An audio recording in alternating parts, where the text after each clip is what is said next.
কৃষ্ণ। ও হৰি ও ৰাম। প্ৰহ্লাদ চৰিত ষষ্ঠ কীৰ্তন। ৰাম ৰাম মুকুন্দ ত্ৰাহি ত্ৰাহি গোবিন্দ। ৰাম ৰাম মুকুন্দ অৰ্থাৎ হে ৰাম হে মুকুন্দ অৰ্থাৎ কৃষ্ণৰে আন এটা নাম মুকুন্দ।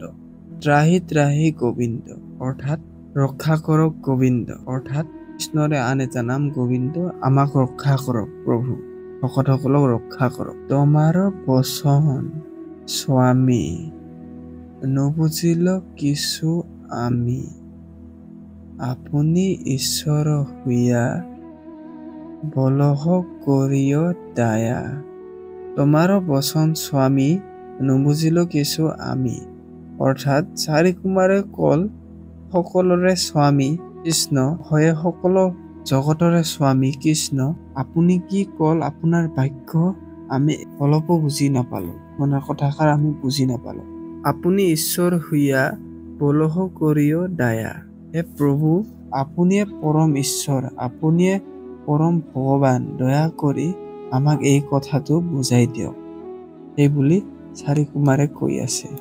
ত্ৰিজগতে কৰৈ সেৱ বলা মোৰ বিপ্ৰে দেৱ।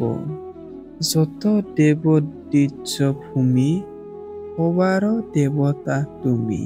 ত্ৰিজগতে কৰৈ সেৱ বলা মোৰ বিপ্ৰে দেৱ অৰ্থাৎ হে প্ৰভু, ত্ৰিজগতে আপোনাক সেৱা কৰে অৰ্থাৎ স্বৰ্গ মৰ্ত পাতাল আৰু যিমান দেৱতা ব্ৰাহ্মণ যিমান জীৱ আদি এই সকলো আছে সকলোৰে দেৱতা তুমি। আৰু কলে চাৰি কুমাৰে কোৱা কোৱা আমাৰ ব্ৰাহ্মণৰ দেৱ অৰ্থাৎ কৃষ্ণক কৈ আছে ব্ৰাহ্মণৰ দেৱতা আপুনি কোৱা। যত দেৱ দ্বিজ ভূমি সবাৰ দেৱতা তুমি।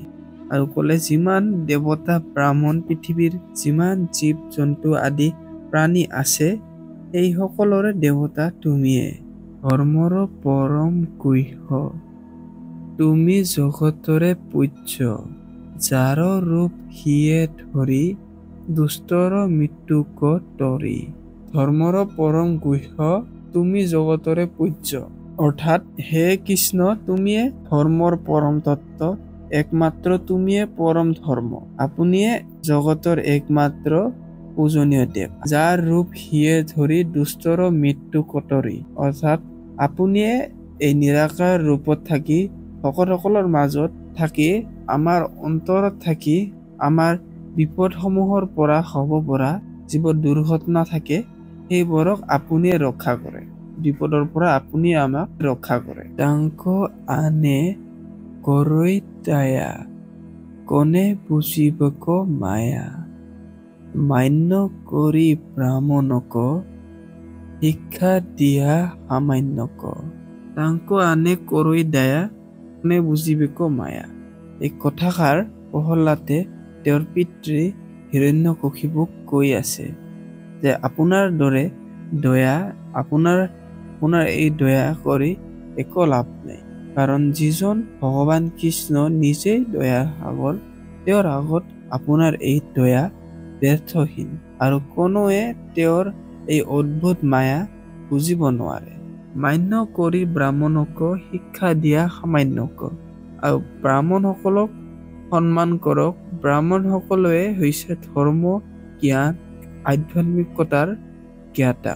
তেওঁলোকক সন্মান কৰক আৰু অসুৰৰ শিক্ষা প্ৰদান নকৰি ভগৱানৰ ভক্তি বেদৰ জ্ঞান আধ্যাত্মিক জ্ঞান আদিৰহে শিক্ষা দিয়ক। এই সাধাৰণ লোকসকলক এইবোৰহে শিক্ষা দিয়ক, অসুৰৰ শিক্ষা দিয়াটো প্ৰয়োজন নাই। ধৰ্ম পথ ৰক্ষা কৰি সৃষ্টি প্ৰৱৰ্তাৱা হৰি। তজু পাৰিষদ দুই আংক সপ মুনি হৈ। ধৰ্মপদ ৰক্ষা কৰি সৃষ্টি প্ৰৱৰ্তোৱা হৰি অৰ্থাৎ ভগৱান কৃষ্ণই ধৰ্মৰ পদ ৰক্ষা কৰাৰ বাবে অৰ্থাৎ ধৰ্ম ৰক্ষা কৰাৰ বাবে প্ৰত্যেকটা যুগত ধৰ্ম ৰক্ষাৰ বাবে কৃষ্ণই প্ৰত্যেকটা যুগত অৱতাৰ লয় আৰু হৰিৰ কাৰণে এই সৃষ্টিখন শান্তিপূৰ্ণভাৱে চলি থাকে। তজু পাৰিষদ দুই আংক সপ মুনি হৈ। আৰু কৃষ্ণৰ এই দুই পাৰিষদ জয় আৰু বিজয়ক চাৰি কুমাৰে অসুৰ ৰূপত জন্ম লোৱাৰ অভিশাপ দিলে। কৰিল দাৰুণ পাপ, দণ্ডীয় জগত পাপ, এহি বুলি মৌন হৈলা, মাধৱে বুলিবে লৈলা। কৰিলা দাৰুণ পাপ, দণ্ডীয় জগত পাপ। আৰু জয় আৰু বিজয়ে ক'লে আমাৰ দ্বাৰা যি ডাঙৰ মহাপাপ হ'ল, যি ডাঙৰ অপৰাধ হৈছে, হে প্ৰভু আপুনি এই জগতৰ পিতৃ, আপুনিয়ে আমাক শাস্তি প্ৰদান কৰক। অৰ্থাৎ জয় আৰু বিজয়ে ক'লে হে প্ৰভু আপুনিয়ে জগতৰ পিতৃ আৰু আপুনিয়ে আমাক শাস্তি প্ৰদান কৰক। এই বুলি মৌন হৈলা, মাধৱে বুলিবে লৈলা। আৰু এই কথাখিনি কৈ জয় আৰু বিজয়ে একেবাৰে মৌন হ'ল, অৰ্থাৎ মনে মনে থাকিল আৰু সেই কথাৰ উত্তৰ দিবলৈ কৃষ্ণই ক'ব ধৰিল। মুনিগণ এৰা তাপ, আমিষে দিয়াইল সাপ, বৈৰভাৱে চিন্তি মোক, দুনাই পাইবে এহি লোক। মুনিগণ এৰা তাপ, আমিষে দিয়াইল সাপ। অৰ্থাৎ মাধৱে কৈ আছে, কৃষ্ণই কৈ আছে, হে চাৰি কুমাৰ, হে চাৰি মুনিগণ, হে চাৰি মহামুনিগণ, আপোনাৰ এই খং এৰি দিয়ক, কাৰণ মইয়ে এই শাপ দিলো, অৰ্থাৎ এই অভিশাপ দিছো।